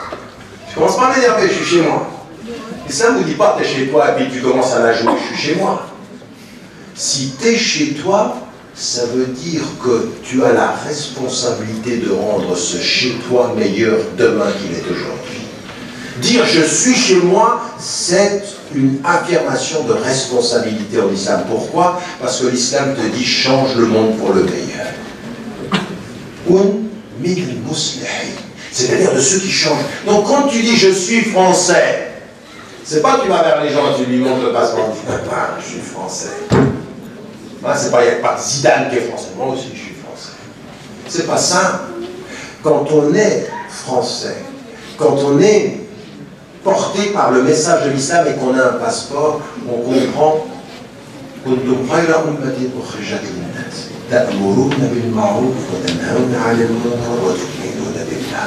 partout où vous êtes, vous serez uniquement la meilleure communauté éthique si là où vous êtes, vous commandez le bien et vous résistez au mal. Ça veut dire, ici, à Nîmes, ici dans le sud de la France, votre engagement, plus de justice, plus d'honnêteté, moins de corruption, plus de solidarité, voilà qui vous êtes. Vous n'êtes pas des gens qui montrent un passeport ou qui disent je suis un Français. Non, ça ne se voit pas dans votre passeport, ça se voit dans votre engagement quotidien. Ça se voit dans votre façon d'être autour de l'école, sur le marché de l'emploi. Ça se voit dans votre contribution à ce que la France devienne meilleure. Éthiquement, c'est une visibilité, pas du mot, du vêtement seulement, c'est une visibilité du comportement. Écoutez bien la différence. Non pas une visibilité du vêtement seulement, mais une visibilité du comportement. Un musulman, une musulmane, dans son engagement, ça se voit. La façon dont il parle ou elle parle, la façon dont elle se comporte, la façon dont elle sert. Voilà un cercle qui s'ouvre, c'est ça. Voilà un engagement. Et ça demande de servir, de se sacrifier un peu. Alors je vais vous poser la question. On va regarder les choses clairement. Dans votre vie quotidienne, vous les musulmans, vous êtes là, vous venez à la mosquée, vous priez 5 fois par jour, vous faites ce que vous avez à faire. Un des cercles, deuxième cercle, c'est peut-être fait. Maintenant, j'aimerais vous poser la question. Vous vivez où? Et vous pensez maintenant, chacun d'entre vous, vous y pensez. Vous vivez dans une allée, vous avez des voisins, vous avez une rue, vous avez une école, vous avez un travail. J'aimerais que vous me répondiez en secret à cette question. Quelle est votre contribution éthique là où vous êtes, pour vos voisins, pour votre rue, pour votre travail, pour l'école, pour tous ceux qui sont autour de vous et qui vous voient, à quoi tu sers? Regarde-toi dans le miroir de ta vie et tu dis, à quoi je sers? Les gens qui sont autour de moi, qui ne connaissent pas l'islam, qu'est-ce que tu montres? Qu'est-ce que tu donnes? Qu'est-ce que tu contribues à faire? Montre-moi, dis-moi. Dans le secret de ton cœur, réponds à cette question. Au lieu de dire, ils n'aiment pas l'islam, on s'en fiche, ils l'aiment pas. La question est de se dire, toi, là où tu es, quel est ton engagement? Quand les gens te voient, qu'est-ce qu'ils voient? Qu'est-ce que tu donnes? Qu'est-ce que tu offres? Quel sacrifice tu fais? C'est simple, mais c'est ça la vraie question. Arrête de faire de la philosophie. L'islam c'est. On s'en fiche de ce que tu crois que l'islam c'est. Montre-nous ce qu'il est dans ce que tu es toi. C'est clair? Voilà des questions simples. Mais celle-ci, il faut comment se réveiller. Il faut quand même se réveiller. Parce que ça, c'est là où on voit le véritable engagement. Et je termine, parce qu'il y a un 5e cercle d'engagement. Vous avez vu, vous m'avez suivi, je suis au 4e cercle. Le 5e cercle de l'engagement, quand on donne, à un moment donné, il faut comprendre une chose. C'est que dans la vie du prophète, il a donné. Il est allé donner ici, il a protégé ici. Il n'a fait que donner. Mais à un moment donné, il a vu des gens qui voulaient le tuer. Il a vu des gens qui voulaient le trahir. Et là, à ce moment-là, il s'est levé, il y a une 5e qualité de l'engagement. C'est qu'il faut servir avec beaucoup de sacrifices. Et il faut avaler des couleuvres. Tu m'insultes, je ne t'insulte pas. Tu me frappes parfois, je ne vais pas te répondre. Pas parce que j'ai peur, mais parce que ma réponse est plus noble que ton insulte. Oui, des fois c'est le silence. Pas parce que j'ai peur. Et à des moments donnés, il faut que les gens comprennent que vous avez de la fierté et de la dignité. Vous ne laisserez pas passer les choses. Pas que ce soit votre égo, mais que ce soit les principes. Le prophète Hassan, il s'est énervé rarement. Mais à des moments donnés, on voyait sur son visage la rougeur de la colère. Il se maîtrisait tout le temps. Mais quand son visage devenait rouge, on comprenait qu'il y avait quelque chose qui n'allait pas. Et à un moment donné, le prophète sallam, il a entendu que dans une tribu, une femme qui portait le foulard, elle a été humiliée. Il a dit ça passe pas. Ça passe pas. Toujours avec sagesse, il faut avoir du courage. Votre engagement, c'est du courage. Quand le prophète sallam dit Afdalul jihad, kalimatu haqqin amam sultanin ja'ir, c'est-à-dire le meilleur des djihad, c'est une parole de vérité devant un tyran, ça veut dire à un moment donné, il y a des gens qui vous voient dans la rue, et je vais vous dire une chose, ils vous respectent pour ça, qu'il faut toujours avoir la sagesse, il faut avoir le calme. Et si vous voyez une fois quelqu'un qui est injuste, si vous êtes en classe, et que vous avez un de vos camarades qui est maltraité, si vous êtes dans la rue et que vous voyez qu'on fait quelque chose à un noir, ou qu'on fait quelque chose à un autre homme arabe, ou qu'on fait quelque chose à quelqu'un qui n'est ni arabe mais qui est même un blanc ou une personne, si vous voyez ça et que vous n'avez pas compris, quelqu'un qui voit quelque chose de mal, qui le change avec sa main, ou bilisani avec sa bouche, ça c'est c'est-à-dire le minimum de la foi. C'est qu'à un moment donné, on a besoin de musulmanes et de musulmans qui soient sages, mais qui ne confondent pas la sagesse avec la compromission par rapport à des principes. À des moments donnés, il faut dire une parole de vérité. À un moment donné, il faut du courage. Il faut aller dire à quelqu'un, écoute-moi bien. Écoute-moi bien. Parce que ce que tu fais ici, tu peux le faire. Mais si tu continues à le faire, tu vas me trouver moi. Parce que moi, je ne laisserai pas faire la justice. Il y a des injustices que je ne peux pas admettre. Il faut que vous soyez des êtres, que vous compreniez que le message a été un message de courage. De courage. C'est-à-dire, à un moment donné, c'est le sacrifice. Moi, je ne veux pas d'une communauté qui entretienne le sentiment de victime, mais à un moment donné, il n'y a pas de courage. Mais attention, le courage avec de la sagesse, pas de l'agressivité, le courage avec du calme, mais qu'on ne laisse pas tout faire. À un moment donné, il faut le dire. Moi, je vais vous dire une chose, quand on est venu vers moi et qu'on m'a dit, sur la question du niqab, par exemple, moi, je ne pense pas que c'est une prescription islamique de se couvrir le visage. Et quand on m'a dit, par rapport à la loi française, j'ai dit que ce n'était pas une bonne loi d'interdire aux femmes de porter le niqab. Mais, d'un autre côté, je ne pense pas que c'est une prescription islamique. Je pense qu'il faut qu'on discute avec nos sœurs pour une meilleure compréhension de l'islam sur cette question-là. Moi, j'ai des sœurs qui sont venues vers moi et qui m'ont dit, mais nous, on le porte parce qu'on pense que c'est vrai. Et moi, j'ai entendu. Je ne suis pas d'accord, mais j'entends leur sincérité. Elle vient de me dire, mais à un moment donné, on est insulté. Je dis, mais écoutez-moi bien. Je ne suis pas forcément d'accord avec votre compréhension de l'islam, mais vous me trouverez toujours à vos côtés devant n'importe quelle personne qui vous humiliera. Parce que ça n'est pas acceptable. Et nous, aujourd'hui, on voit des musulmans, ils sont courageux que quand il n'y a pas de risque. Ouais, c'est bien, mon frère, mais il n'y a pas de risque. Quand il y a du risque, ils ne sont pas là. Mais ça, encore une fois, c'est dans le Coran, ça. C'est dans le Coran. Rappelez-vous toujours ceci. Ya ayyuhalladhina amanu lima taquluna ma la taf'alun. Ça vient de compagnons qui ont dit si les ennemis viennent, on va y aller. Et quand les ennemis sont venus, ils ne sont pas allés. Et aujourd'hui, nous, on est la même chose. Lima taquluna ma la taf'alun. Kabura maqtan 'inda Allah an taqulu ma la taf'alun. Dans la dimension de courage, pourquoi est-ce que vous dites ce que vous ne faites pas? Moi, j'ai envie de vous dire, le dernier cercle de l'engagement, à un moment donné, c'est un tout petit peu de courage. Sortez de votre anonymat. Arrêtez de vous dire, le frère Khaled, Masha'Allah, continue à aller sur les plateaux. T'es bon là, tu vas nous défendre. Et il y en a qui me disent, il me dit, mais oh, dis donc, depuis 20 ans, t'en as pris des coups. Je dis merci, c'est joli à regarder, hein. Parce qu'il y en a, ils vont regarder tous les YouTube, mais ça suffit. À partir d'un certain moment, 30 ans plus tard, le frère il va partir, d'autres frères, et ça va être vous, mais pas forcément de la même façon. Vous en prenez des coups, parce qu'il y en a un qui m'ont dit tu prends des coups à la télévision, mais c'est rien par rapport à ce que certains prennent tous les jours de leur vie, dans le racisme ordinaire, sur le marché de l'emploi. Ils en prennent beaucoup plus que moi c'est rien du tout, c'est de la guignerie, c'est 10 minutes d'antenne, et puis ça passe à autre chose, parce que c'est du folklore. C'est du folklore, ça le plus important c'est de faire passer le message, le reste c'est de la fioriture. Par contre, sur le terrain, par rapport à ceux qui sont dans le racisme, par rapport à ceux qui vivent le racisme, c'est ça les vraies questions, c'est là où il faut être présent, c'est là où il faut que vous fassiez preuve de courage. Et ça veut dire quoi? Si quelqu'un ne vous donne pas de travail alors que vous avez les compétences, vous ne le laissez pas faire. Si quelqu'un vous parle mal sur le nom, vous dites écoutez-moi bien. Écoutez-moi bien, vous ne me parlez pas comme ça. Mais avec sagesse, vous ne me parlez pas comme ça. Parce que si vous pensez avoir le droit de me parler comme ça, moi je vous dis, je me respecte. Et vous feriez bien, pour votre respect, de me respecter. À un moment donné, il faut que les gens disent, oh là là, on n'a pas affaire à des guignols, des gens qui... Je vais même te le dire en mauvais français, même un peu avec de l'arabe, mais tu vas l'entendre. Yani, tu vas l'entendre. Il faut se faire entendre avec un peu de courage, s'il vous plaît, les frères et les sœurs, pas d'agressivité. Mais à un moment donné, dit non, vous ne parlez pas comme ça.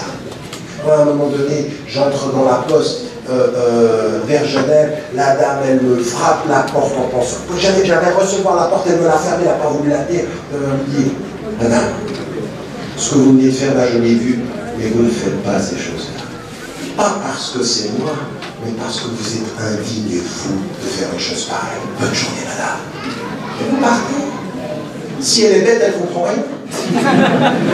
Mais si elle est pas bête, elle a compris un peu. Et dans les deux cas, c'est utile.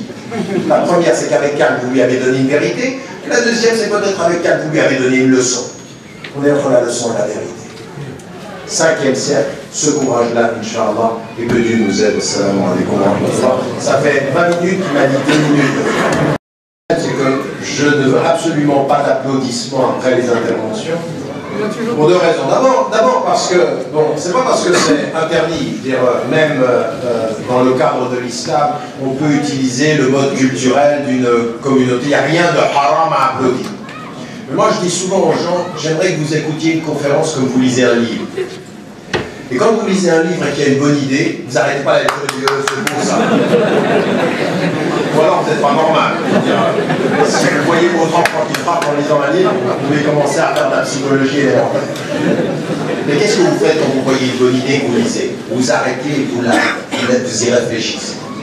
C'est comme ça que j'aimerais que les conférences soient moins émotionnelles dans la réaction des applaudissements, et juste comme on lit un livre, on réfléchit, on se dit tiens, ça c'est une bonne idée. Et peut-être parfois on la note, on se dit je vais juste la garder. Au lieu d'applaudir et de l'oublier, notez-la et gardez-la.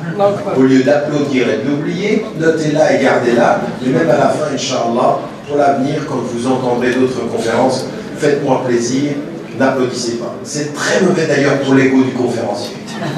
Essayez d'imaginer. Là, vous applaudissez, qu'est-ce que je me dis? Non, mais vous ne pouvez pas imaginer Shaitan Charal dans tous ces... C'est des petits détails qui font la vie. Donc même avec ça, faites attention, Inch'Allah. Mais il n'y a personne qui applaudit maintenant.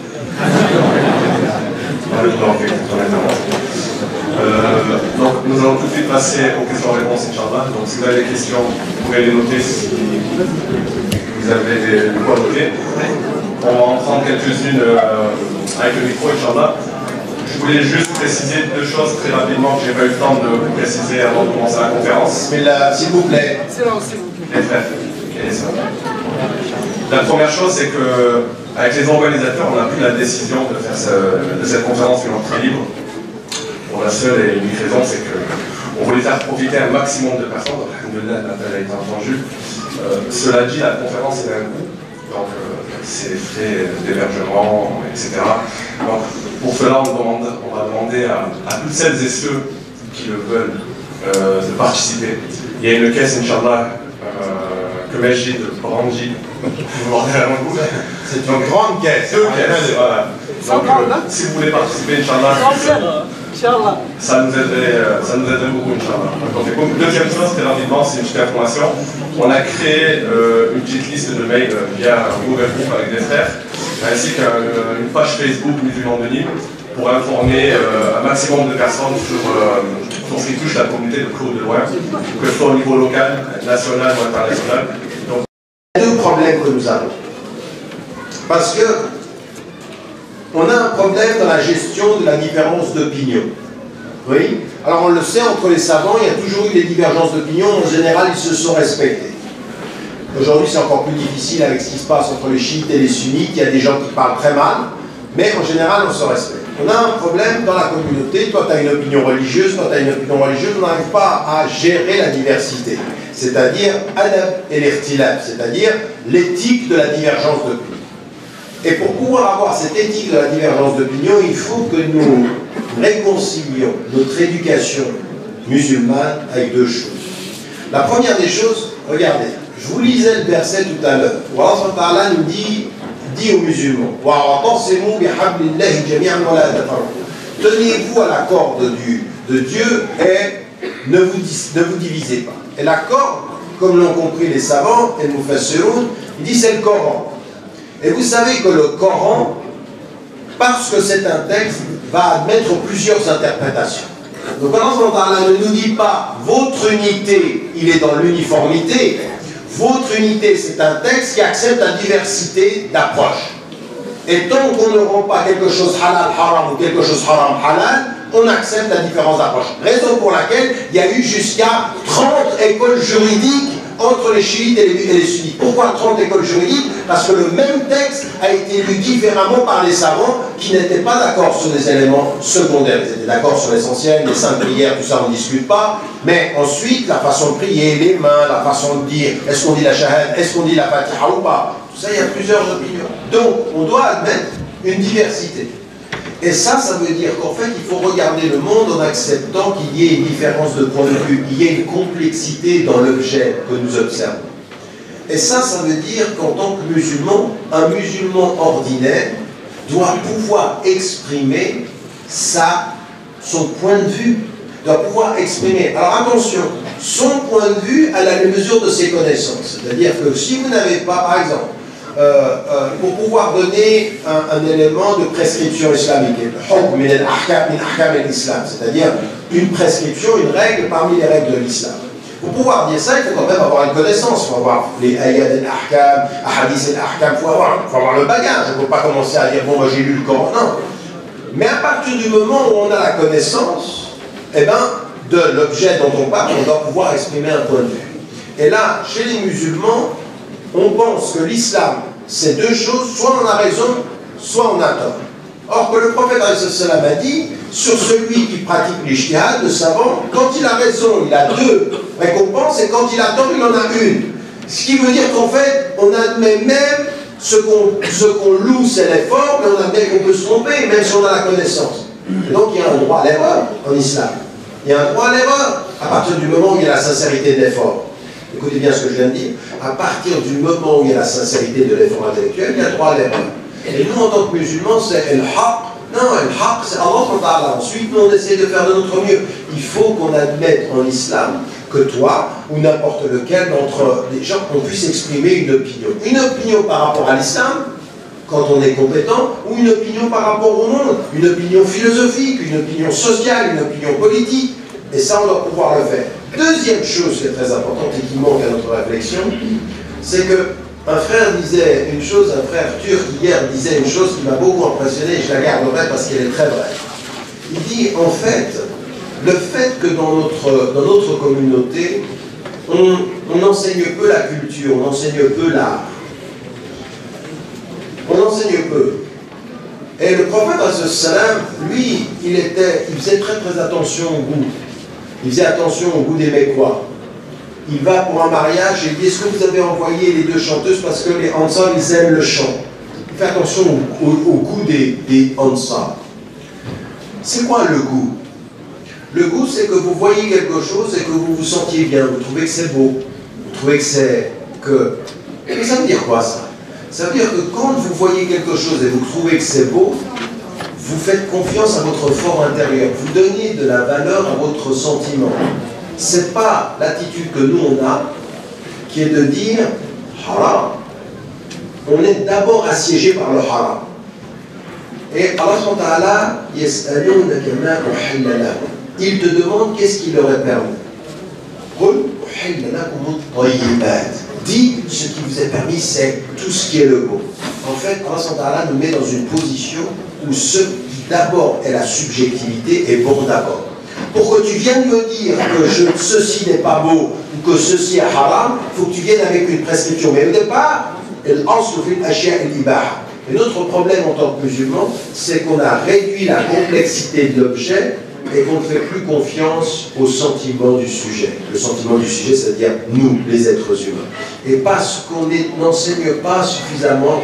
Vous savez, moi, quand je suis en face de poèmes, oui, et puis des poèmes qui sont ils ne parlent pas de Dieu, mais ils parlent de la vie. Et vous dites, mais c'est beau. Et moi, je peux dire, c'est beau. C'est-à-dire que je fais confiance à mon goût personnel. J'attends pas qu'un moufti vienne haram. C'est beau d'abord. Maintenant, s'il y a quelque chose de haram, montre-moi où c'est haram. Mais ne me fais pas perdre la beauté parce que tu es complètement obnubilé par le hukm. Parce que la permission est première. C'est-à-dire, donne de l'espace à mon sentiment personnel. Donne de l'espace à mon appréciation personnelle. Laisse-moi avoir un goût. Laisse-moi avoir une appréciation en tant que sujet. Laisse-moi l'exprimer. Et si c'est en dehors des limites, alors là tu me diras c'est haram. Mais tu commences pas avant que j'ai exprimé, allez, haram. Mais comment tu veux que je fasse? Comment est-ce qu'on aurait pu, la civilisation musulmane, avoir l'architecture de l'Andalousie, la grandeur de tout ce qui a été l'expression artistique et scientifique, si on était tout le temps haram, haram, ne cherche pas. Alors on t'a dit, si, allez, cherchez, faites confiance, il y a en vous le bien. Tayyibat, c'est le premier. Ensuite, si c'est haram, vous le saurez parce qu'on mettra des limites. Je dis ceci parce que pour les musulmans ordinaires, on a tellement perdu ceci que dans le débat, on n'arrive même plus à exprimer une opinion et on est tout de suite dit, ah non, attends, là, t'as pas le savoir, donc on te coupe. Je peux pas dire ça. Pourquoi je peux pas dire ça? Ah non, c'est haram. Je vais dire quoi alors? Ah bah tu écoutes. Ça va pas. Et en particulier dans nos sociétés aujourd'hui. Parce que notre expérience occidentale, elle nous dit, soyez des musulmans convaincus, argument à l'appui. Pas en répétant bêtement ce que vous avez entendu. C'est en réfléchissant, en faisant un travail de réflexion. Et faites-vous confiance, faites confiance à votre sentiment. Alors c'est peut-être pas exactement la nature de la réponse que vous vouliez. Je l'ai amplifiée. mais je ne vais pas pouvoir continuer à discuter avec vous parce que j'en ai deux autres. Vous viendrez me voir, Inch'Allah, tout à l'heure, sur le haram. Est-ce que Dieu pardonne? C'est la sœur qui posait cette question-là. À l'exception du fait d'associer quelqu'un à Dieu. Allah ne pardonne pas qu'on lui associe à autre. C'est-à-dire de dire il y a un autre Dieu que Dieu, Allah il ne pardonne pas ça. Il ne pardonne pas. Par contre, tout ceci, tout ce qu'on peut faire contre sa propre personne,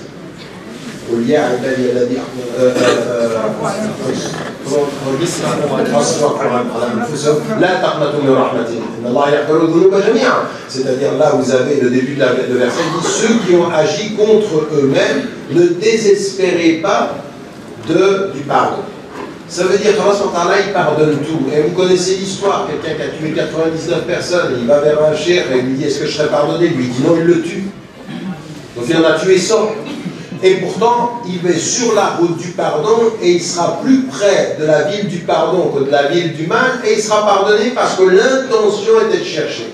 Donc nous, on doit, c'est pour ça que je vous disais au départ, il faut toujours faire confiance à Dieu. Tous les péchés sont, tant qu'on est en vie, et même si on a fait le pire, même si quelqu'un d'entre vous, il a fait le pire, c'est-à-dire les plus grands péchés, on est encore en vie, ne désespérez pas de la miséricorde de Dieu. Donc tout est, et quand on est sincère et qu'on croit en lui et qu'on ne lui associe pas d'autres forces, c'est pour ça qu'il faut faire attention aussi chez les musulmanes et les musulmans.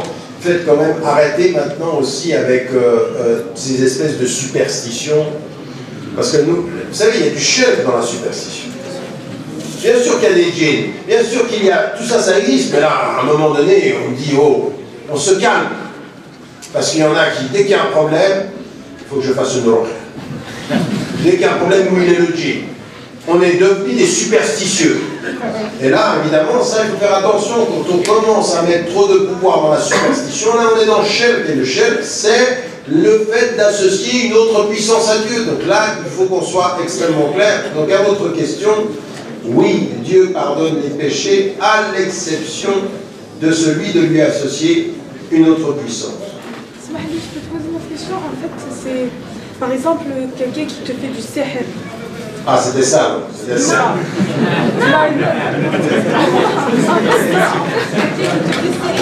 Et que tu vas chez quelqu'un, mais chez des oui, est-ce que c'est shirk billah? Non, non, ça peut arriver. Mais attention, moi ce que je vous dis, c'est qu'il faut bien vérifier tout ça. Oui, ben oui. Non, non, pas bien oui. Moi j'ai dit, il y en a, ils voient du cirque partout. Ils ont un problème avec le mari, c'est la famille qui m'a fait du cirque. Non, c'est un problème d'abord. Donc tu vois ce que je veux dire là? Non, non, non. Je veux dire, il est évident qu'il y a des situations dans lesquelles il faut le faire.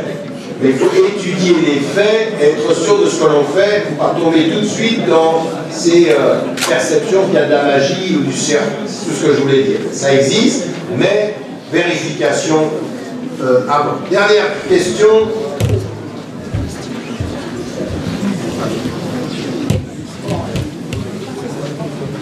Sur la question palestinienne. Alors je reviens là de Marseille. Toute la journée à Marseille, c'était sur la question palestinienne. Ils ont fait une journée avec le CBSP autour de la question palestinienne. On va parler de ça. Et c'est une question, s'il vous plaît, on a bientôt fini. C'est une question centrale. C'est-à-dire qu'à partir d'un certain moment, il faut comprendre. J'ai expliqué aujourd'hui que la question du conflit israélo-palestinien, c'est trois choses. C'est toute la question du Moyen-Orient qu'il faut bien comprendre, parce que tout ce qui est en train de se passer au Moyen-Orient, vous vous en rendez peut-être pas compte, mais c'est très très lié aussi à la question de la sécurité d'Israël et de la sécurisation des ressources pétrolières. Et en même temps, ce conflit est présenté en amont comme le rapport entre l'Occident et le monde arabe et l'islam. C'est-à-dire que c'est comme Israël, ce serait le représentant de l'Occident et des valeurs occidentales, versus l'islam, les musulmans, les arabes, etc. Donc on a une image globale au-dessus qui est ce conflit. On a le Moyen-Orient avec, vous avez entendu, au moment où les gens étaient dans la rue, dans Midan et Tahlil, il y a 2 ans et demi, le premier gouvernement à avoir proposition pour soutenir Moubarak, ça a été le gouvernement israélien qui soutenait le dictateur. Donc ils nous disent, on est la seule démocratie, mais ils veulent soutenir quand même les dictateurs parce que ça les arrange. On sait en même temps qu'ils sont dans la formation en Syrie, on sait qu'ils étaient impliqués en Libye, on sait qu'ils sont impliqués ailleurs en Afrique. Donc il y a un vrai jeu extrêmement complexe de la réalité israélienne dans la région. Et il y a un troisième élément dans la question israélo-palestinienne, c'est que sur tout ce qui concerne le racisme anti-musulman, l'islamophobie et tous les enjeux de dire que ça n'existe pas, c'est très très lié à des lobbies pro-israéliens en France. C'est très connecté. Vous allez vous apercevoir que ceux qui vous attaquent, moi 80% de ceux qui m'attaquent, je sais pourquoi ils m'attaquent. Et on me l'a fait comprendre, il m'a dit tais-toi sur la Palestine, ça ira mieux. Et moi j'ai pas envie que ça aille mieux s'il faut que je me taise sur la Palestine, ça ira mal s'il faut que je me taise. Je me tairai jamais. Je ne me tairai jamais parce que c'est inadmissible, cette espèce de conspiration du silence qu'il y a autour de la question palestinienne. Il faut qu'on parle, c'est ça, on parle de courage un tout petit peu qu'il faut avoir. Donc il faut pouvoir le dire, il faut pouvoir l'exprimer. Quand on voit par exemple, il y en a qui n'ont pas compris du tout, je veux dire que, il y en a qui viennent vers moi et me disent, mais dis donc, Caroline Fourest, elle te déteste, toi. Ou alors elle t'aime. Ni l'un ni l'autre. Ni l'un ni l'autre. Le problème, c'est que ceux qui la soutiennent et ceux pour lesquels ils travaillent, c'est un tissu de personnes qui vont de BHL aux autres, qui sont des pro-israéliens. Elle fait la stratégie qu'on a lue, c'est-à-dire faire comme si elle aimait bien les Palestiniens, mais dans le fond, on est le problème. Dans le fond, on est le problème parce qu'on peut développer une conscience qui est une conscience citoyenne et juste de résistance, c'est-à-dire qu'on peut être une autre voix à dire non, non, non, on ne sera jamais antisémite parce qu'on n'est pas antisémite, on ne sera jamais pour un racisme, on n'a pas dans la conscience l'extermination des juifs, on n'était pas là et on le condamne. Mais par contre, que vous venez nous dire qu'on doit se taire sur l'extermination, la tentative d'extermination d'un peuple en Palestine, non, ça, vous ne nous aurez pas. Là, on va se lever. Alors cela, ça commence à devenir dangereux. Elle dit, pourquoi tu leur fais peur pour ce que je viens de dire là? Vous avez entendu ce que je viens de dire là? Ça fait peur. Il dit, oh là là, celui-là, il est dangereux. Eh oui, on est dangereux. On est dangereux pour tous ceux qui veulent travestir la vérité de ce combat qui sera, on se lèvera devant tout acte antisémite et on se lèvera devant toute pression, qu'elle soit faite par le gouvernement israélien comme n'importe quel gouvernement, vous nous trouverez. On est du côté des opprimés, point. On n'a même pas demandé la religion, on ne va même pas demander la couleur, on ne va même pas demander le statut social. Nous sommes une résistance éthique à l'oppression. Et les Palestiniens sont des opprimés. Maintenant, tout ça, vous êtes assis vite. Masha'Allah, le frère, il a raison.